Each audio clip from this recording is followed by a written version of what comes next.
अस्सलाम वालेकुम नाज़रीन, सियासत टीवी के प्राइम टाइम में आप सबका तहदीद से इस्तकबाल है। मैं हूं फरजान अहमद। सबसे पहले पेश है प्राइम टाइम की हेडलाइंस। केसीआर ने पहले ही नाश्ता और दोपहर का खाना मुफ्त में फराहम किया। सरकारी स्कूलों में तमाम सहूलतें दी गई। तेलंगाना हुकूमत की जानिब से 5 किलो में खाने की स्कीम पर साबिक वज़ीर हरीश राव की रेवंत रेड्डी पर तनकीद। जुबली असम्बली में 3,98,982 वोटर्स खैरादही के अहल। ग्रेटर हैदराबाद म्यूनिसिपल कॉरपोरेशन के कमिश्नर आरवी किन्नर ने जारी की फहरिस्त। आदित्य कंस्ट्रक्शन ग्रुप की जानिब से मुबैना तौर पर मूसी इलाके में तामीरात के खिलाफ जांच होगी। तेलंगाना कांग्रेस सदर महेश कुमार गौड़ का ऐलान। वीसी सज्जना ने कमिश्नर पुलिस हैदराबाद के अहदे का जायजा हासिल कर लिया। पुलिस एहलकारों ने दी मुबारकबाद। मेरे पीछे कोई कौमी जमात नहीं, नाकौमी सियासत में शामिल होने का इरादा है। लंदन में बदखुमार तकरीब में शिरकत के बाद तेलंगाना जागृति सदर कविता का बयान। लद्दाख के दारुल-ए-हुकूमत लेह में गुज़िश्ता हफ्ते हुई पुरतशद्दुद झड़पों के बाद नाफिज कर्फ्यू जुज़वी तौर पर ख़त्म किया गया। सूरत हाल को देखकर मज़ीद नरमी देने का होगा फैसला। लद्दाख में एहतजाज के दौरान हुए तशद्दुद की अदालती जांच कराएं, कसूरवारों को सख्त सजा दी जाए। कांग्रेस के साबिक़ सदर राहुल गांधी ने किया मोदी हुकूमत से मुतालबा। और गाजा में जंगी खात्मे के लिए ट्रंप का 20 नुकाती मंसूबे का ऐलान। नेतन्याहू ने ट्रंप के अमन मंसूबे से किया इत्तेफाक। हेडलाइंस आपने देखी और पेश है खबरों की तफसीलात। शुरुआत करेंगे अहम खबरों से। साबिक़ रियासती वज़ीर हरीश राव ने इल्ज़ाम लगाया कि रेवंत रेड्डी अजीब तरह की हरकतें कर रहे हैं। उन्होंने कहा कि केसीआर ने पहले ही नाश्ता और दोपहर का खाना सरकारी स्कूलों में भी मुफ्त फराहम किया और अब इंद्रमा कैंटीन के नाम पर रेवंत रेड्डी नाश्ता और दोपहर का खाना फराहम करने के दावे कर रहे हैं। हरीश राव ने भी कहा कि साबिक़ा हुकूमत ने अवाम के लिए काफ़ी खिदमात अंजाम दी और अवाम भी केसीआर की कारकर्दगी से मुतमईन थे। పిల్లలకు పొద్దుగాల టిఫిన్ పెడుతుండ్రు అన్నాడు. వీరికి బుద్ధినేదా? ఈయననే విద్యాశాఖ మంత్రి కేసీఆర్ ఎప్పుడో పెట్టిండు కదా సీఎం బ్రేక్ఫాస్ట్ పథకం అని. వచ్చి బంద్ పెట్టింది నువ్వు. ఇంకా సిగ్గు లేకుండా తమిళనాడులో పోయి అబ్బాయి ఈడ బ్రేక్ఫాస్ట్ పెడుతుండ్రు మిమ్మల్ని చూసి నేర్చుకుంటాము అంటాడు.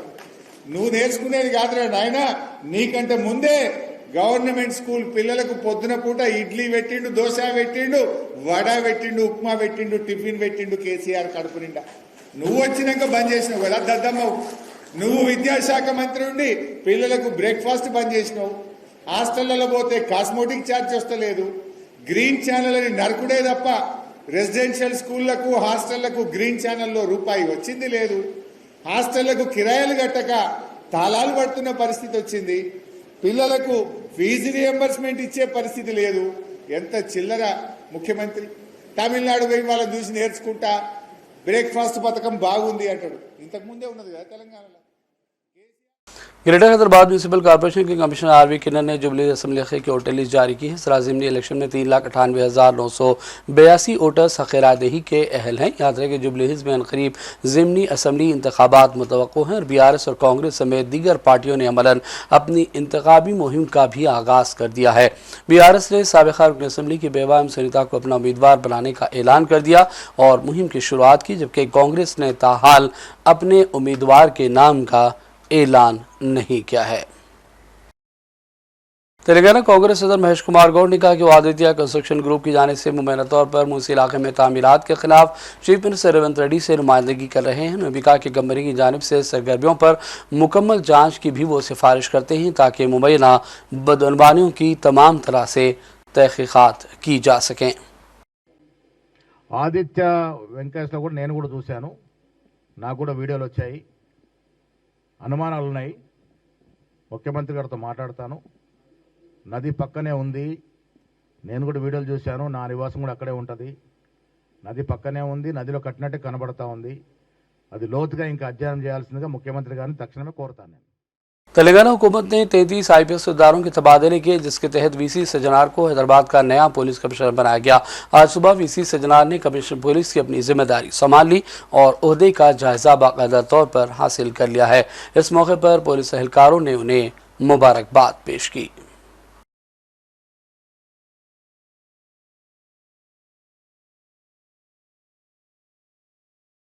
Commissioner police Hyderabad VC Sajjanar ने मीडिया से बातचीत की और कहा कि वो अपनी नई जिम्मेदारी को बेहतर तौर पर अंजाम देने की कोशिश करेंगे और अवाम की तवक्कुआत के मुताबिक शहर हैदराबाद की पुलिस कारकर्दगी को बेहतर बनाएंगे। उन्होंने ऑनलाइन बेटिंग, ड्रग्स के खिलाफ जारी कोशिशों और दीगर उमूर का भी इस मौके पर हवाला दिया।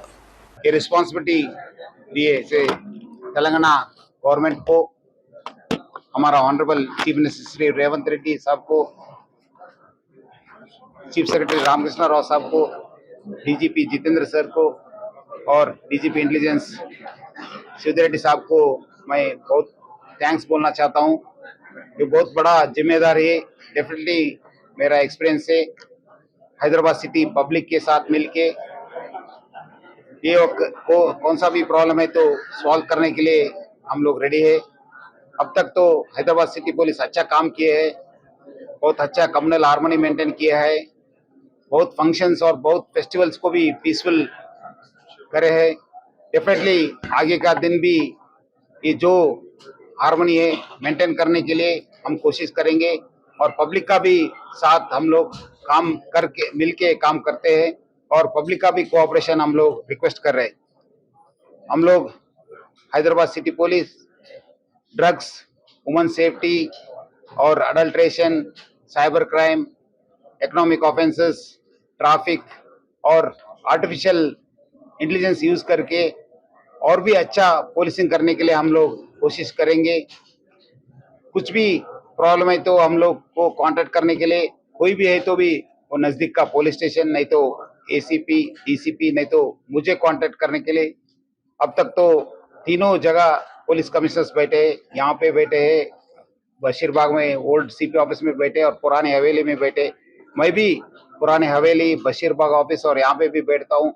ज्यादा से ज्यादा टाइम पब्लिक के साथ रहने के लिए, पुलिस स्टेशन विजिट करने के लिए और नहीं तो बशीरबाग, नहीं तो ओल्ड पुरानी हवेली ऑफिस में भी बैठ के पब्लिक के कोई रिक्वेस्ट है तो कोई प्रॉब्लम्स है तो सुनने के लिए भी मैं रेडी रहता हूँ। सो कुछ भी प्रॉब्लम है तो भी वो लोग डायल 100 को भी फोन करने के लिए मैं रिक्वेस्ट कर रहा हूँ। सर 1 घंटे के बाद पुलिस आती। नहीं, वो कम मैं सुबह पता किया, फिर भी कुछ कहाँ पे भी थोड़ा ये गलती हो तो definitely will rectify. Cyber crime police ने अलग-अलग रियासतों से 5 अरकान को गिरफ्तार कर लिया जिन पर फिल्मों को ऑनलाइन लीक करने का जिम्मेदार समझा जा रहा है। कमिश्नर पुलिस की हैसियत से अपनी खिदमात के आखिरी दिन सीवी आनंद ने कहा कि रैकेट सैकड़ों फिल्मों को ऑनलाइन लीक करने का जिम्मेदार है और तेलुगु फिल्म इंडस्ट्री को सिर्फ साल 2024 के दौरान इस पायरेसी से तकरीबन 3700 करोड़ रुपए का नुकसान पहुंचा। जो मूवीज का लीक हुआ है और पब्लिक में थिएटर्स में जाने से पहले ही उसका बाहर वेबसाइट्स में उसका ट्रांसमिशन हो रहा है, तो इसके बारे में कंप्लेंट आने पर मेरे पास आए थे ये मीडिया जो फिल्म इंडस्ट्री के पायरेसी सेल के सदस्य हैं। तो मैंने एडिशनल सीपी क्राइम और डीसीपी कविता को बुलाकर बोला था कि ये बार हमको इसको सीरियसली लेना है, क्योंकि इसकी वजह से मूवी इंडस्ट्री को 223 के साल में 22,400 करोड़ का लॉस हुआ और केवल तेलुगु फिल्म इंडस्ट्री में 2024 में 3,700 करोड़ का लॉस हुआ है। तो इतने भारी पैमाने पर नुकसान हो रहा है उनको और उसकी वजह से काफ़ी फिल्म इंडस्ट्री में ओनली हीरो हीरोइन नहीं होते हैं, उसमें हजारों लाखों लोग उस पर निर्भर हैं, उसको देखकर जीते हैं, उसको काम करते हुए। तो हमने इसका बहुत सीरियसली लिया है और टीम्स बनाए थे। तो 2 तरीके का अब लोग क्यों देखते हैं, उनको एक मूवी रिलीज होने पर उनको पहले देखना है उनको कि मूवी थिएटर जाने से पहले ही उनको देखना बोल के रहता। उसके बाद जो HD मूवीज हो रहे थे उसका भी रिलीज होने से पहले भी देखने के वो जिज्ञासा होती है। तो हमने इसका तहकीकात जो करते थे करने का शुरू किया, तो हमको पूरा गैंग्स पूरा पकड़ने के बाद ये समझ में आया है कि ये पायरेसी जो है, हम पहले सोचते थे कि ओनली कैमकॉर्डर और ये कैसे सीवी आनंद ने स्पेशल चीफ सेक्रेटरी महकमा दाखिला तेलंगाना के ओहदे का जायजा हासिल कर लिया, जिन्होंने अपनी नई जिम्मेदारी संभाली है। इससे कबल कमिश्नर पुलिस हैदराबाद की जिम्मेदारियां अंजाम दे रहे थे। तेलंगाना सेक्रेटरीट पहुंचकर सीवी आनंद ने अपने नए ओहदे का जायजा हासिल किया और इस मौके पर तेलंगाना के चीफ सेक्रेटरी के रामकृष्ण राव से भी उन्होंने मुलाकात की।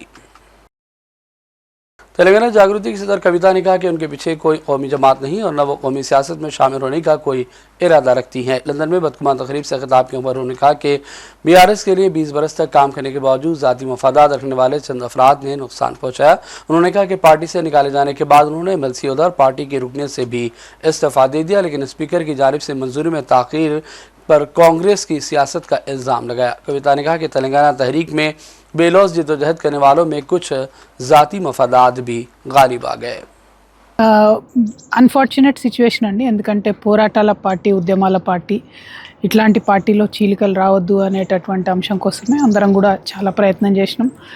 ఎప్పుడు ఎక్కడ ఎంత ఇబ్బంది అయినా కూడా తగ్గి పార్టీ బాగుండాలి, ఈ పార్టీ వల్ల తెలంగాణ బాగుండాలనే ఉద్దేశంతో కంటిన్యూస్గా నేను పనిచేస్తూ వచ్చిన.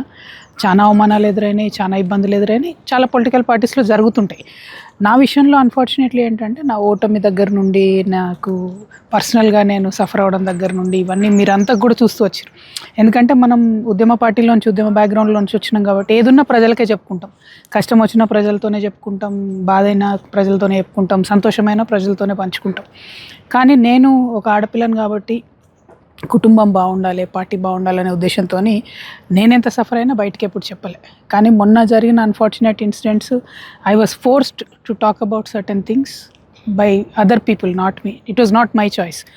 ఒకసారి వన్స్ పబ్లిక్లోకి వచ్చిన తర్వాత, పబ్లిక్ డొమైన్లోకి వచ్చిన తర్వాత మాట్లాడకపోతే నా తప్పు అవుతుంది. కాబట్టి నేను రియాక్షన్ ఇచ్చాను తప్పితే నేనెక్కడ కూడా నా సొంతగా ముందుబడి ఏమి యాక్షన్ తీసుకోలేదు. ఆ విషయం తెలంగాణ ప్రజలందరూ కూడా గమనిస్తూ ఉన్నారు. అంటే నేను విదేశాల్లో ఉన్నప్పుడు నన్ను అనవసరంగా ఆ బొగ్గు గని కార్మిక సంఘం నుండి తీసేయడం అంత అవసరమేం లేకుండే. ఇమీడియట్గా ఎన్నికలు ఏం లేకుండే, వేరే ఏం లేకుండే. పైగా అదొక పదవి కాదు, అదొక బాధ్యత, గౌరవాది. సో ఇట్లాంటి అంశాలన్నీ కూడా ప్రజల ముందు ఉంచాను నేను. సో నేను అనేది ఏంటంటే, ఎప్పుడైతే పార్టీ నన్ను సస్పెండ్ చేసింది, పార్టీ అంటే అది మా ఇల్లు, నాకు ఫ్యామిలీ, నాకు ఒక ఉద్యమం, తెలంగాణ యావత్తు రిప్రజెంటేషన్గా మనము ఆ పార్టీని చూసాం. సో నన్ను బయటికి పంపించడము అని అంటే డెఫినెట్గా బాధ అనిపించింది. మన తెలంగాణ వాళ్ళకు రేషం ఎక్కువ ఉంటుంది, ఆవేశం కూడా ఎక్కువ ఉంటుంది. एशिया कप में शानदार मुजाहरे के बाद हिंदुस्तानी क्रिकेटर तिलक वर्मा का हैदराबाद पहुंचने पर शानदार इस्तकबाल किया गया। तिलक वर्मा को एशिया कप के फाइनल में पाकिस्तान के खिलाफ मैच में मैन ऑफ द मैच का खिताब मिला, क्योंकि टीम इंडिया ने 5 विकेटों से फतह हासिल की। तेलंगाना स्पोर्ट अथॉरिटी के chairman Shivasena Reddy, managing director Soni Baladevi ने चीफ मिनिस्टर रविंद्र रेड्डी की हिदायत के मुताबिक राजीव गांधी इंटरनेशनल एयरपोर्ट पर तिलक वर्मा का पुरतबाक इस्तकबाल किया। इस मौके पर आवाम की भी कसीर तादाद जमा हो गई थी। हिंदुस्तानी क्रिकेटर तिलक वर्मा ने अपने बेहतर मुजाहरे के लिए अपने कोच और दीगर अफराद की खिदमात की सताइश की। उन्होंने हैदराबाद पहुंचने के बाद मीडिया से बातचीत भी की और कहा कि 140 करोड़ हिंदुस्तानी अवाम की ख्वाहिशात को देखते हुए उन्होंने बेहतरीन मुजाहरे की अपनी जानिब से भरपूर कोशिशें की। मैं भी उस बात में एग्री करता हूँ, मगर as a sport we know, मतलब हमेशा प्लान चेंज करते रहते हैं, हार्ड आते हैं। जैसे बोला है मैं कि हर मैच में स्ट्रैटेजी चेंज होगा, वो लोग भी प्रिपेयर होके आएंगे, तो हम लोग एक्सपेक्ट किए थे। और जैसा वो लोग सेकेंड इनिंग्स में कम स्कोर में वो लोग पेस ऑफ करके, विकेट भी इतना आसान नहीं था बैटिंग के लिए, तो जो जैसा वो लोग कम बैक करके आए हैं और वहां से हम लोग पार्टनरशिप बिल्ड करके जीता है, तो वही है इंडिया की खासियत। प्रेशर कैसा था आपके ऊपर? आखिरी ओवर तक आप टिके रहे, मैच जिताया आपने, 3 विकेट गिरने के बाद आप आए थे। बताइए आपका एक्सपीरियंस कैसा, क्या प्रेशर था आपके ऊपर? प्रेशर तो ऑफकोर्स, नर्व्स तो बहुत रहते हैं बॉडी में, बहुत कुछ चल रहा था दिमाग में। तो मैं इसी एक चीज़ पहले भी बताया, अभी भी वही बताता हूँ, देश हमेशा आगे है और अपना इंडिया सबसे बहुत ऊपर है। तो मेरा माइंड में और दिल में वही लग रहा था कि जो भी करूँगा मैं, कुछ भी करूँगा, पूरा देश के लिए पूरा जान दे दूंगा। तो वही दिमाग में चल रहा था।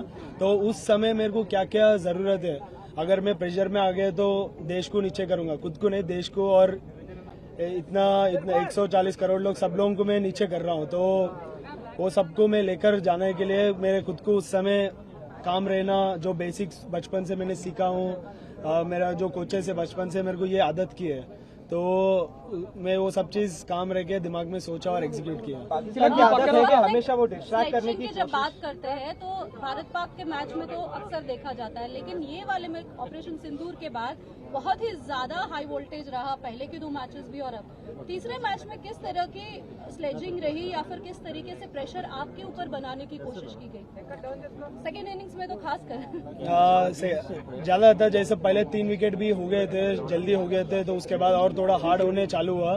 तो उस समय मैं ही बैटिंग में था, तो थोड़ा सा ऊपर ज्यादा मेरे ऊपर आए थे।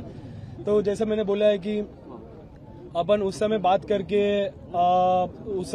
करके कुछ दूसरा शॉट मार के कुछ भी किया तो अपना देश को ही नीचे कर रहे। तो बस मेरे को हमेशा बोलता हूँ कि मेरे को मैचेस जिताना है, तो मैचेस जिताने के लिए बोलने के लिए आसान है, मगर उस समय क्या क्या ज़रूरत है ये सब चीज़ मैंने बोला। काम रहना है, बेसिक्स को फॉलो करना है, ज़्यादा जवाब नहीं देना है। तो मैच के बाद मैंने जो भी बोलना है अच्छे से बोला है, मगर मैच के बीच में नहीं बोला है।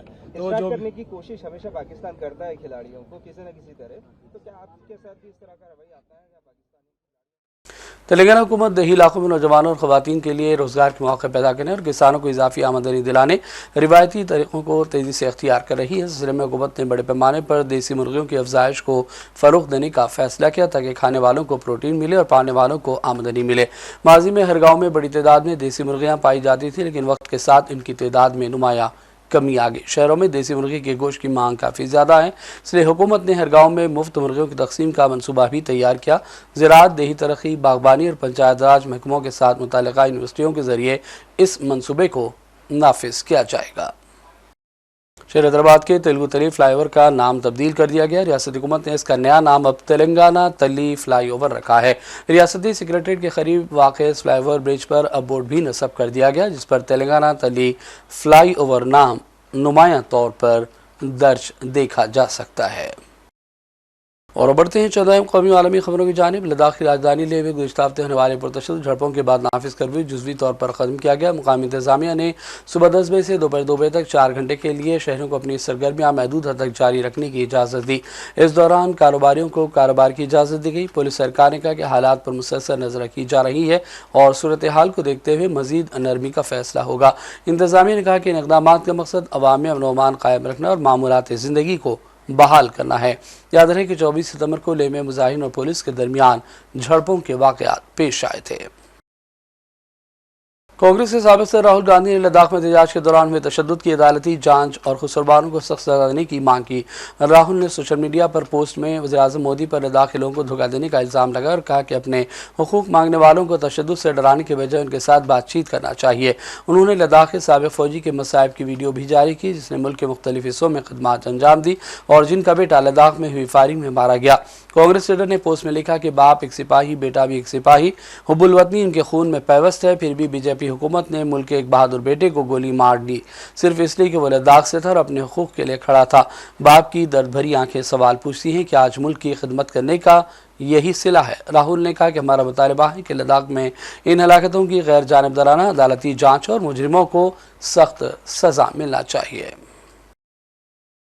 महाराष्ट्र में शदीद बारिश ने तबाही मचाई है। 27 से लेकर 29 सितंबर तक 3 दिनों में कम से कम 11 अफराद की हलाकत की इत्तला है। लगभग 41,000 से ज़्यादा लोगों को महफूज मकामात पर मुंतकिल कर दिया गया है। मुंबई समेत कई शहरों में आवाम को शदीद तरीन मुश्किलात का सामना करना पड़ा। अमेरिका के सदर ट्रंप और इसराइली वज़ीर-ए-आज़म नेतन्याहू ने गजा के लिए एक नए अमन मंसूबे पर इत्तेफाक किया और हमास को तंबीह की कि वो भी मंसूबे को कबूल करे। व्हाइट हाउस के मुताबिक इस मंसूबे में कहा गया कि 72 घंटों में हमास 20 जिंदा यरगमारियों और 2 दर्जन से ज़्यादा यरगमारियों की बाक़ियात इसराइल के हवाले कर दे। इसके एवज़ गजा में फ़ौजी कार्रवाइयों को फौरी तौर पर ख़त्म करने की तजवीज़ है। इस तजवीज़ के तहत इसराइली जेलों में मौजूद दर्जनों गजा के बाशिंदों को रिहा भी किया जाएगा। फ़लस्तीनी एहलकार ने कहा कि व्हाइट हाउस की जानिब से 20 नुकाती मुजवज़ा मनसूबा हमास के हुकाम के हवाले कर दिया गया है। कतरी और मिस्री हुकाम ने गजा में जंग के खात्मे के लिए व्हाइट हाउस का मंसूबा दोहा में हमास के हुकाम के हवाले किया है ताकि वो इस पर गौर कर सकें। Important meeting on many vital issues, including Iran, trade, the expansion of the Abraham Accords, and most importantly, we discussed how to end the war in Gaza, but it's just a part of the bigger picture, which is peace in the Middle East. and let's call it eternal peace in the Middle East. I also want to thank Prime Minister Netanyahu for agreeing to the plan and for trusting that if we work together, we can bring an end to the death and destruction that we've seen for so many years, decades, even centuries, and begin a new chapter of security, peace, and prosperity for the entire region. If accepted by Hamas, this proposal calls for the release of all remaining hostages immediately, but in no case more than 72 hours. So the hostages are coming back, and I hate even saying this from the standpoint, doesn't sound right, but it is so important to the parents. The bodies of the young men, I believe in almost all cases, the young men are coming back immediately. And it means the immediate end to the war itself, not just Gaza. It's the war itself. Under the plan, Arab and Muslim countries have committed, and in writing in many cases, but I actually would take their word for it. The people I mentioned, I'd take their word for it, to demilitarize Gaza, and that's quickly. Decommission the military capabilities of Hamas and all other terror organizations. Do that immediately. And we're relying on the countries that I named and others to deal with Hamas. And I'm hearing that Hamas wants to get this done too, and that's a good thing. I hope that we're going to have a deal for peace.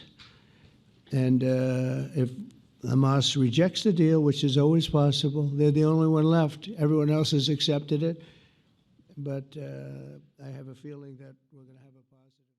और इस दौरान फ़लस्तीनी इस्लामी जिहाद के secretary general Ziyad नखाला ने कहा कि Trump और Netanyahu की प्रेस कॉन्फ्रेंस से जो कुछ कहा गया वो एक अमरीकी सहयूनी मुआहदा है जो दरहकीकत काबिल इसराइल का पूरा मौक़िफ़ ज़ाहिर करता है और हमारे बच्चों, ख़वातीन और बूढ़ों पर जारहियत जारी रखने का नुस्खा है। उन्होंने कहा कि ज़ालिम इसराइल वो कुछ अमरीका के ज़रिए नाफिज करने की कोशिश में है जो वो जंग के ज़रिए हासिल नहीं कर सका। ट्रंप की जानिब से पेश करदा मनसूबाबंदी ऐसी है जो गज़ा में जारी जंग को ख़त्म करने के लिहाज से हकीकी ज़मानत नहीं देती और जिसकी सदारत खुद ट्रंप ही करेंगे और उसमें टोनी ब्लेयर भी शरीक रहेंगे। और अब आखिर में हेडलाइंस पर डालेंगे एक और नजर। केसीआर ने पहले ही नाश्ता और दोपहर का खाना मुफ्त में फराहम किया। सरकारी स्कूलों में तमाम सहूलतें दी गई। तेलंगाना हुकूमत की जानिब से 5 रुपये में खाने की स्कीम पर साबिक वज़ीर हरीश राव की रेवंत रेड्डी पर तनकीद। जुबली असम्बली में 3,98,982 वोटर्स हक़ रायदही के अहल। ग्रेटर हैदराबाद म्यूनिसिपल कॉरपोरेशन के कमिश्नर आरवी किन्नर ने जारी की फहरिस्त। आदित्य कंस्ट्रक्शन ग्रुप की जानिब से मुबैना तौर पर मूसी इलाके में तामीरात के खिलाफ जांच होगी। तेलंगाना कांग्रेस सदर महेश कुमार गौड़ का ऐलान। वीसी सज्जना ने कमिश्नर पुलिस हैदराबाद के अहदे का जायजा हासिल कर लिया। पुलिस एहलकारों ने दी मुबारकबाद। मेरे पीछे कोई कौमी जमात नहीं, ना कौमी सियासत में शामिल होने का इरादा है। लंदन में बदखुमार तकरीब में शिरकत के बाद तेलंगाना जागृति सदर कविता का बयान। लद्दाख के दारुल-ए-हुकूमत लेह में गुज़िश्ता हफ्ते हुई पुरतशद्दुद झड़पों के बाद नाफिज कर्फ्यू जुज़वी तौर पर ख़त्म किया गया। सूरत हाल को देखकर मज़ीद नरमी देने का होगा फैसला। लद्दाख में एहतजाज के दौरान हुए तशद्दुद की अदालती जाँच कराएं, कसूरवारों को सख्त सज़ा दी जाए। कांग्रेस के साबिक़ सदर राहुल गांधी ने किया मोदी हुकूमत से मुतालबा। और गाज़ा में जंगी खादिमों के लिए ट्रंप का 20 नुकाती मंसूबे का ऐलान। नेतन्याहू ने ट्रंप के अमन मंसूबे से किया इत्तेफाक। प्राइम टाइम का सिलसिला फ़िलहाल यहीं ख़त्म करते हैं। मोहम्मद फरजान अहमद को पूरी टीम के साथ इजाज़त दें। देखते रहिए सियासत टीवी। अल्लाह हाफ़िज़।